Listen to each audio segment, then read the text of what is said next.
Hi! అందరూ బాగున్నారు అనుకుంటున్నాను. 'బిగ్ బాస్' సందడి మొదలైంది. ముఖ్యంగా ఆ 'బిగ్ బాస్' హౌస్‌లోకి అడుగుపెట్టాలంటే అగ్ని పరీక్ష దాటాల్సిందే కదా! లాస్ట్ ఇయరు అగ్ని పరీక్ష సీజన్ 1 నుంచి ఎవరైతే అడుగుపెట్టారో వాళ్ళు ఎంత సందడి చేశారో, ఎంత హడావుడి చేశారో, 'బిగ్ బాస్‌కి' ఎంత టీఆర్‌పీ అందించారో అందరికీ తెలిసిందే. ఒక సామాన్యుడిగా ఎంటర్ అయ్యి, అసామాన్యుడిగా ఒక వ్యక్తి ఎలా విజయాన్ని సాధించాడు, అది ఎంత స్ఫూర్తిని అందించింది అన్నది మనం అందరం కూడా ప్రత్యక్షంగా చూసాం. ఇప్పుడు ఇంకా అదే సీజన్‌లో భాగంగా 'అగ్ని పరీక్ష' సీజన్ 2 అనేది ఆగస్టు 15న మన ఇంట్లోకి సందడి చేయటానికి రంగం సిద్ధమైంది. ఈసారి ప్రోమో కట్ చేశారు. అందరూ చూసే ఉంటారు. యాజ్ యూజువల్‌గా అదే సేమ్ ఎవరైతే గెస్ట్‌లుగా వస్తున్నారో, ఎవరైతే అక్కడ జడ్జెస్‌గా ఉండబోతున్నారో, ముఖ్యంగా బిందు మాధవి, అభిజిత్, అలానే నవదీప్. ముగ్గురు ఎవరికి వాళ్ళే, ఎవరు తగ్గేదేలే. అగ్నికి ఆజ్యం తోడైనట్టు ఈ ముగ్గురికి అల్లరితో పాటు ఆవేశాన్ని, అట్లానే ఆలోచనని, అదే విధంగా టీఆర్‌పీస్‌ని గూడా తీసుకొచ్చే విధంగా తన నవ్వులతో ఎంటర్‌టైన్ చేస్తూ షోకి ఎప్పటికప్పుడు సరికొత్త ఉత్తేజాన్ని ఇచ్చే శ్రీముఖి గూడా తోడుగా ఉంది.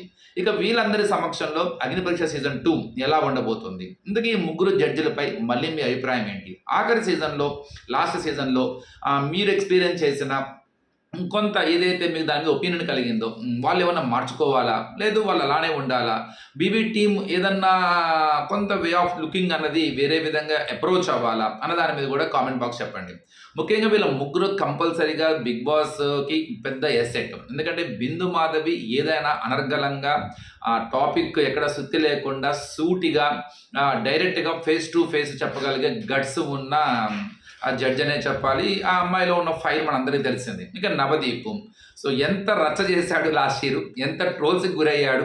ఆ షోకి మసాలా యాడ్ చేయడం గానీ, తన మాటలతో ఎప్పటికప్పుడు పడిపోతున్న టీఆర్‌పీస్‌ని హై లెవెల్‌లో లేపడానికి గానీ, కాంట్రోవర్షియల్ స్టేట్మెంట్స్ ఇవ్వడానికి గానీ, హావభావాలతోనూ అలానే తనలో ఉన్న ఒక యాటిట్యూడ్ ఏదైతే ఉందో, ఆ యాటిట్యూడ్‌కి కొంత మసాలా యాడ్ చేసి షోకి సెంటర్ ఆఫ్ అట్రాక్షన్ అయితే అయ్యాడనే చెప్పాలి నవదీప్. అలానే నవదీప్‌లో ఉన్న ఒక మంచి humour, fun, fire, everything is a great asset to the Agni Pariksha. ఇంకా none other than last but not least అన్నట్టుగా Abhijeet is a great charming.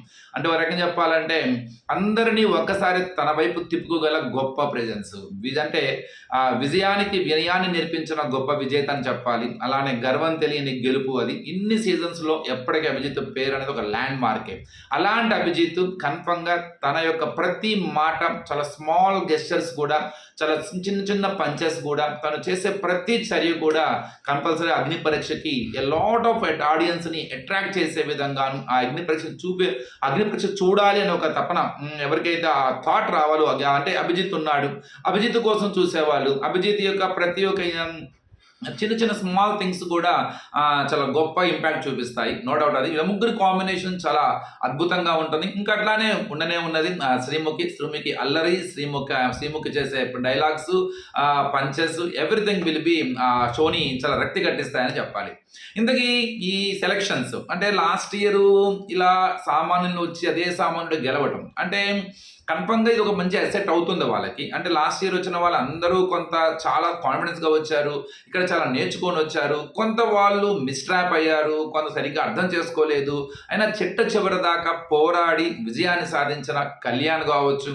అట్లానే ఇక్కడ నుంచి వచ్చిన అంటే హరీష్ అని, అలానే చాలామంది ఎవరైతే వీళ్ళందరూ వచ్చారో బయటికి వచ్చిన తర్వాత వాళ్ళ యొక్క జీవన విధానం, లైఫ్ స్టైల్స్ కన్ఫర్మ్ వాళ్ళ కెరీర్‌కి ఎంతో కొంత కాదు చాలా ప్లస్ అయిందని చెప్పాలి. సో సమాజంలో వాళ్ళని ఒక సెలబ్రిటీ స్థాయిలో అంటే ఇన్‌ఫ్లుయెన్సర్స్‌గా కొంత రికగ్నిషన్ ఉన్నా కూడా 'బిగ్ బాస్' అనే ఇంత పెద్ద ప్లాట్‌ఫామ్ మీద సో నేషనల్ వైడ్‌గా, ఇంటర్నేషనల్ వైడ్‌గా చూసే ఎంతోమంది ఆడియన్స్‌ని అట్రాక్ట్ చేసే ఈ షోలో ఉండటం అన్నది కన్ఫర్మ్‌గా వాళ్ళ లైఫ్‌కి మంచి ప్లస్ అసెట్ అవుతుంది.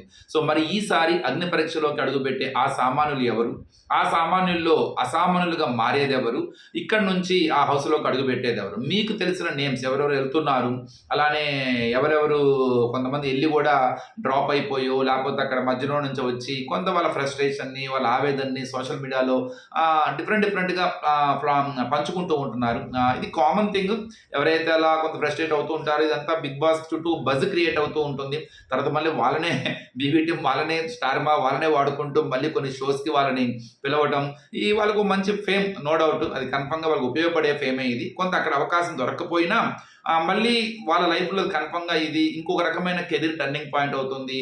అలానే వాళ్ళ లైఫ్‌కి చాలా మంచి భవిష్యత్తు అవుతుందనమాట. ఇందుకు ఎవరెళ్తున్నారు? ఎవరెవరు అనుకుంటున్నారు? మీకు తెలిసిన వాళ్ళ పేర్లు చెప్పండి. వాళ్ళ వాళ్ళ మీద మీ ఉన్న ఒపీనియన్స్ చెప్పండి. అలానే వాళ్ళ యూట్యూబ్ ఛానెల్స్ గాని, వాళ్ళు ఎలాంటి ఇన్‌ఫ్లుయెన్సర్స్, వాళ్ళ బ్యాక్‌గ్రౌండ్ ఏంటి? వాళ్ళలో ఉన్న మంచి ఏదైతే మీకు ఐడియా ఉందో కొంత కామెంట్ బాక్స్‌లో చెప్పండి. ఎంతమంది ఈ షో కోసం ఈగర్‌లీ వెయిట్ చేస్తున్నారు? అట్లానే కళ్యాణ్ గూడా ప్రోమో ఇవ్వడం జరిగింది. కళ్యాణ్ గూడా చాలా బాగా కట్ చేశారు. అంటే లాస్ట్ వచ్చిన అందరూ ఎవరైతే ఉన్నారో ప్రతి ఒక్కళ్ళు ఎంటర్ అయ్యారు. వాళ్ళ ద్వారా కూడా అది కట్ చేయడం బాగుంది. అగ్ని పరీక్షకు సిద్ధమా అని చెప్పేసి కళ్యాణ్ లాస్ట్ చేసిన ఇది చాలా ఎక్స్ట్రాడినరీగా ఉంది. మంచి స్క్రీన్ ప్రెజెన్స్ చూపించాడు తనలో. హీఈస్ ఎ వెరీ అంటే చాలా హ్యూజ్ ఆడియన్స్ని, హ్యూజ్ ఫ్యాన్స్ని తను చాలా తక్కువ టైంలో సాధించుకొని తన లైఫ్ని చాలా నీట్గా ఎక్కడి నుంచో అంటే జీరో నుంచి హీరో స్థాయి దాకా ఎదగటం అంటారు. లైఫ్ని ఎంత జాగ్రత్తగా తన లైఫ్లో జరిగిన ఒక మంచి గొప్ప టర్నింగ్ పాయింట్ ఇది. ఎందుకంటే ఎవరు ఊహించరు అలాంటి ఒక అంటే అవకాశం తెచ్చుకోవడం కాదు, అవకాశాన్ని సద్వినియోగం చేసుకొని దాని మీద పోరాడి దాన్ని ఫైట్ చేసి గెలవడం అనేది చాలా గొప్ప విషయం. ఎందుకంటే అవకాశాలు చాలా మందికి వస్తాయి, కానీ వచ్చిన ప్రతి అవకాశాన్ని ఎవ్వరూ కూడా సరిగ్గా సద్వినియోగం చేసుకోరు. దాన్ని వాళ్ళకి కెరీర్కి ఉపయోగ విధంగా ప్రాణం పెట్టి వాడుకోరు. అలాంటి విషయంలో కళ్యాణ్ మాత్రం తాట తీశాడనే చెప్పాలి. చూద్దాం ఏమవబోతుంది, ఎలా ఉండబోతుంది ఈ అగ్ని పరీక్ష 2 ఆగస్టు 15వ తారీఖున స్వాతంత్రం వచ్చే రోజు మొదలవుతుంది. కానీ అక్కడ గనక సెలెక్ట్ అయితే స్వాతంత్రం నుంచి వాడు వేరే హౌస్‌లోకి వెళ్ళిపోయి ఒక జీవిత ఖైదీలాగా అక్కడ ఒక యుద్ధం చేయాల్సి వస్తుందనమాట. మరి ఈ హౌస్ వాళ్ళ ఇంటి నుండి ఆ ఇంట్లోకి అడుగు పెడతానికి ఎంతమందికి ఈ ఆగస్టు 15 అవకాశం ఇస్తదో వేచి చూడాలి.